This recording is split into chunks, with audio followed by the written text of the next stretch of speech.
Ah yes, Christmas. That wonderful time of the year when it's cold outside, but warm inside and you just want to wrap yourself in your favorite blanket, put on some cozy slippers, take a swig of your favorite beverage, and most of all, play some Don't Starve Together by Klei Entertainment. Ah yes, the Winter's Feast event. That wonderful time of the year cycle when it's cold outside, but warm as long as you're near a heat source, and you just want to cozy up with your thermal stone collection, put on some warm, albeit smelly articles of clothing, eat some food that hopefully hasn't gone stale yet, and most of all, avoid getting killed by some 10-foot Santa Claus monster. So when you play through Don't Starve Together during its winter days, you have a chance of stumbling upon a giant lock sack known as the Loot Stash. And if you attempt to pick the lock using an antler from a no-eyed deer, the antler will break and Klaus will walk in. At first, it seems like it's gonna be another ordinary boss battle. Big dude, tricky abilities, who cares, I already have the gunpowder ready. But then, when you defeat Klaus, the fight takes an unexpected turn, as Klaus is revealed to have been wearing a life-giving amulet, an item that's usually reserved for the player. It was at this point I realized that Klaus was no ordinary enemy, given that he appears to be able to use items without our aid, which seems to indicate some kind of sentience. And so I have to ask, what is Klaus? To figure that out, a good place to start would be to compare him to the other bosses scattered throughout the game. First of all, Klaus is one of only 2 bosses that seem to be independently self-aware, the other one being the Ancient Fuel Weaver. Meanwhile, most of the other creatures appear to be going off basic instincts, as boss fights often only begin when the player trespasses on a boss's territory, threatens them in some way, or straight up attacks them. You would actually be surprised by how many bosses are neutral by nature. Even bosses that seek you out like Deerclops and Bearger go into it with very simple-minded goals. Bearger just wants to steal your food and Deerclops just wants to break your stuff. Now the Fuel Weaver we know is intelligent as they can speak and have memories, but they also show their sentience by removing the ancient key from the ancient gateway should he fail to complete the fight, which implies they're able to comprehend the use of items, something that almost none of the other bosses have the ability to do, that is of course, except for Klaus. As we all saw, Klaus apparently had the foresight and knowledge to wear a life-giving amulet before heading into battle. But it doesn't end there, as Klaus actually shows himself to be very savvy with items. For instance, when you beat Klaus, he drops the correct key to the Loot Stash, the Stag Antler, and when you use it to unlock the stash, it drops several packages containing a large assortment of items and even boss drops. Now if we look at the loot table for the stash, we can see that there's at least one item from almost every single other boss, with the only boss drops not being accounted for being those of the Malbatross, Fuel Weaver, Ancient Guardian, Misery Toadstool, and Tree Guards, which are all interesting cases in their own rights. If we're to assume that Klaus locked up the loot stash himself and was the one who procured all the items inside, then that means that we can extrapolate conclusions based on the stash's loot. The Ancient Fuel Weaver, Misery Toadstool, and Tree Guards are all similar cases in that they don't normally exist in the world, and can only appear through player meddling. The Malbatross drops being absent could likely mean that Klaus has never been to sea, and the Ancient Guardian drops are the most interesting ones to be absent because that would mean that Klaus has never been to the ruins. Which is fascinating because the existence of the regular Toadstool loot would imply that he has been to the caves. Not only that, but the loot stash can also contain rare blueprints, which are used to learn exclusive crafting recipes. But in particular, you can find the blueprint for the bundling wrap, and if you'll recall, when you open the loot stash, all of the items inside come in individual bundled packages, which I would normally write off if it weren't for the fact that this is the only instance of bundling wraps appearing naturally in the world, meaning that Klaus was actually able to learn that recipe from those blueprints, which confirms that Klaus is clearly able to craft. Now let's look at the 2 gem deer that Klaus keeps with him during the fight. A unique trait of no idea is that at the beginning of winter, they'll grow singular antlers that can then fall off and then be used to call Klaus back to the loot stash by failing to pick the lock with one. And as such, these antlers are considered to be incorrect keys, and only the Stag Antler is the correct one. In fact, the Stag Antler itself is actually quite mysterious because it doesn't match Klaus's horns, yet an antler of this shape can't be grown by a normal no-eyed deer.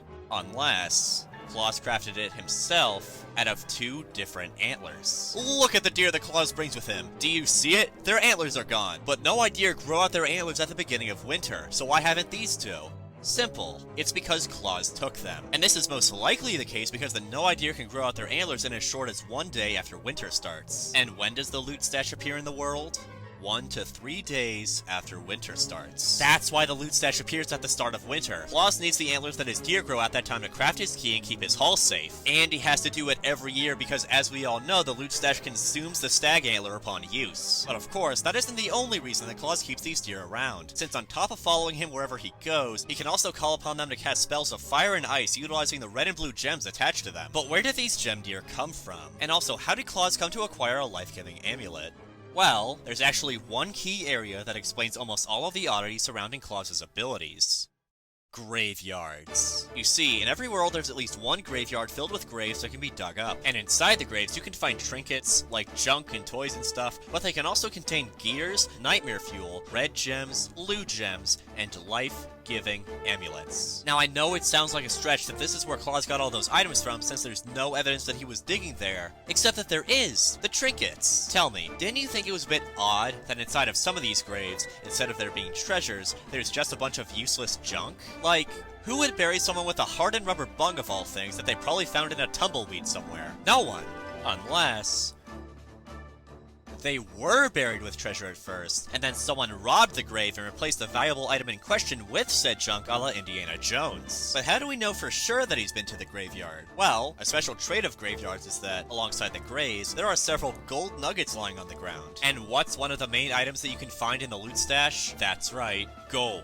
Also, when you open the loot stash, you can find 1 to 2 life-giving amulets inside, which means that Klaus had collected multiple amulets in addition to the one that he wears. Now, it could be possible that he got them all from digging up graves, but if not, he could have also crafted them using red gems, gold, and nightmare fuel, all items that can be found in the graveyard. And lastly, while it would appear that there isn't a connection between Klaus and Gears, there actually is one if we assume that Klaus is also the being who gives you gifts when you sleep under the Winter's Feast tree. Let's look at all the evidence. First of all, during Winter's Feast, instead of dropping bundled supplies, the loot stash drops gift wrap supplies, and just like the bundled supplies, this is the only place in the game where these spawn naturally. Well, except for one other spot, you guessed it, under the Winter's Feast tree, where you can receive a handful of other items that are connected to Klaus, including charcoal, gears, loot gems, and red gems. And it's especially interesting that you can get charcoal from these gifts because Krampus and Klaus are the only enemies in the game that can drop it. Oh yeah, and speaking of Krampus, he normally only appears when the player accumulates naughtiness by killing innocent creatures. And during the boss fight, Klaus appears to summon Krampus, almost as if he's deeming your attempted robbery of his stash to be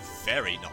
Now let's switch gears a bit and focus on Klaus's design, as there's actually quite a bit of story behind it as well. First of all, during Klaus's first phase, he's covered in chains, which seems like a pretty clear reference to Jacob Marley from A Christmas Carol, a tormented spirit covered in chains who was doomed to endlessly roam the earth as punishment for the greed and selfishness he displayed during his life. And Klaus appears to do the same. He roams the world, collecting things for collecting's sake, and then locks them all up in this large stash just so he can keep it all to himself. And another obvious reference, well, okay, more obvious than the Marley one, is Santa Claus, who travels the world with his trusty reindeer to deliver gifts by leaving them under the Christmas tree, which also strengthens the connection between Klaus and the Winter's Feast tree gifts. That's all the symbolism out of the way, though when you really look at Klaus, you may notice that he looks a bit different from the other bosses, which usually assume the appearance of some kind of hybrid abomination. But why is this the case? Well, you see, the way that Don't Starve Together's world works is that everything within it is influenced by the will of the one sitting on what's known as the Nightmare Throne. Currently, Charlie, aka the monster that attacks you in the darkness, is the one on the throne, and is responsible for creating all the new creatures that pop up in Don't Starve Together, including Antlion, Toadstool, and yes, even Klaus. And we know that whoever sits on the throne is able to create new creatures because Maxwell, who sat on the throne before Charlie, describes how he created the blue and red hounds by altering them with blue and red gems. Sound familiar? So it's most likely that the amount of animal,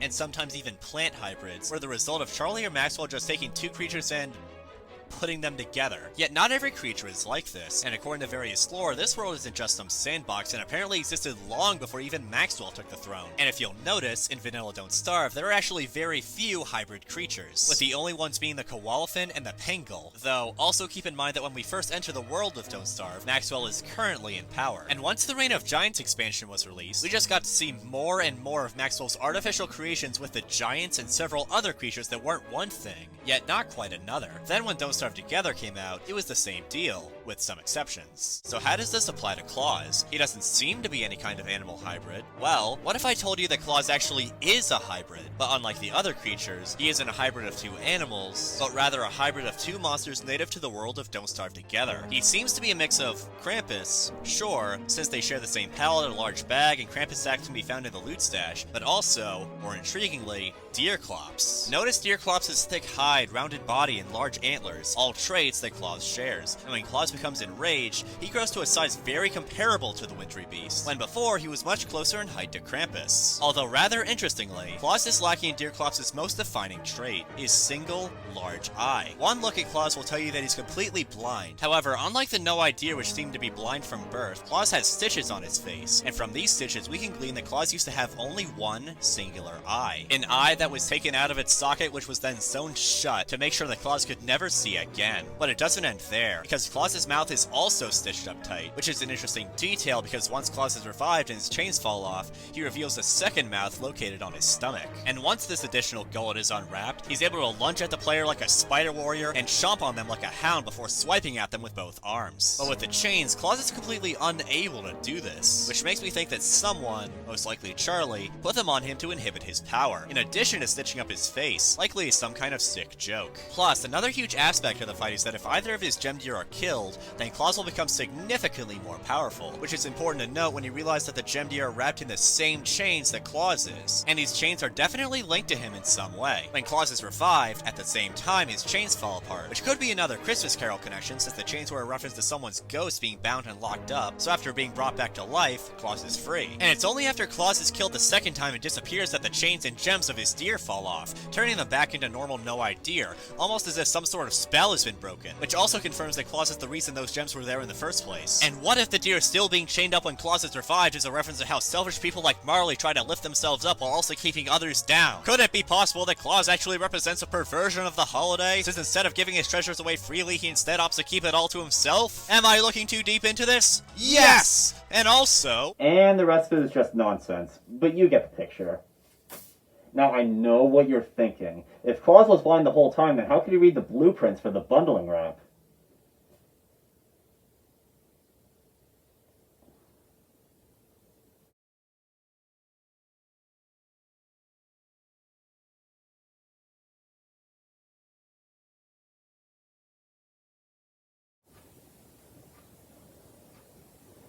Merry Christmas. God rest ye merry Ghostcrawler, let nothing you dismay. For even though you banned my friends, I love you anyway. The paladins were overpowered, but you kept them at bay. Oh, nothing the class that I don't play, that I don't play. Oh, nothing the class that I don't